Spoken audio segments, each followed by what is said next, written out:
બાંગ્લાદેશની વચગાળાની સરકારે ભારતને એક ઔપચારિક પત્ર મોકલીને પૂર્વ પ્રધાનમંત્રી શેખ હસીનાના પ્રત્યાર્પણની માંગ કરી છે।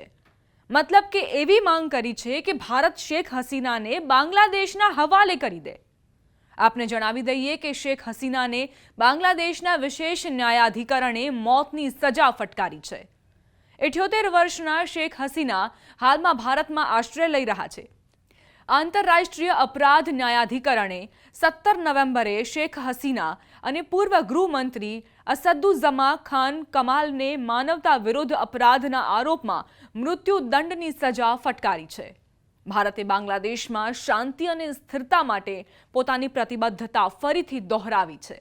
તેમજ કહ્યું છે કે તેઓએ પણ ચુકાદા પર ધ્યાન આપ્યું છે। ગયા વર્ષે 5 ઓગસ્ટે જુલાઈ વિદ્રોહ તરીકે ઓળખાતા વિદ્યાર્થી નેતૃત્વવાળા વિદ્રોહ દરમિયાન તેમની આવામી લીગ સરકાર પતન થયા પછી હસીનાએ દેશ છોડીને ભાગવું પડ્યું હતું। Charges against her during that period were that excessive force was used against the protests which were happening in Bangladesh in the month of June, July and August. The protests were essentially for against the reservations being granted to the sons and the progenies of the freedom fighters. While during these series of protests, this particular reservation clause was withdrawn and there were no reservations which were further extended.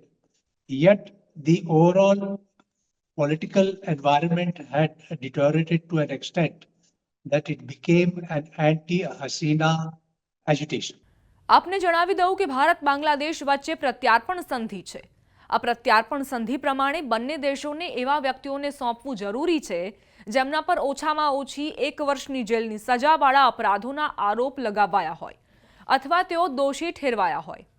આ સંધિ પ્રત્યાર્પણની મંજૂરી ત્યારે પણ આપે છે જ્યારે અપરાધ દેશની બહાર કરવામાં આવ્યો હોય। શરત એટલી છે કે તે અનુરોધ પ્રાપ્ત કરનારા દેશના કાયદાઓ હેઠળ પણ દંડનીય હોય।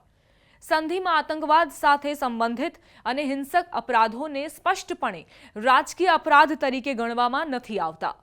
The extradition treaty essentially is meant is a reason because India-Bangladesh relations being so close and a number of criminals and the other anti-social elements, the miscreants were taking advantage of the and moving from one border to another.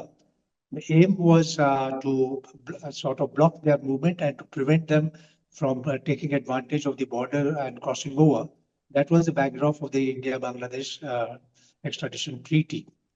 This treaty has got a clause that where there is something which is of a political character, the extradition can be refused by the other side. જો કે સંધિ પ્રમાણે પ્રત્યાર્પણને નકારી શકાય એવા પણ ઘણા કારણો હોઈ શકે છે, જેમાં જો આરોપ અન્યાયી રાજકારણથી પ્રેરિત અથવા દુર્ભાવનાથી કરાયેલો લાગે તો પ્રત્યાર્પણનો ઇનકાર કરી શકાય છે। જ્યારે પ્રત્યાર્પણને તે કન્ડિશનમાં પણ નકારી શકાય છે જ્યારે કેસ સૈન્ય અપરાધો સાથે જોડાયેલો હોય અથવા વ્યક્તિ પર પહેલેથી જ તે જ અપરાધ માટે કેસ ચલાવવામાં આવ્યો હોય।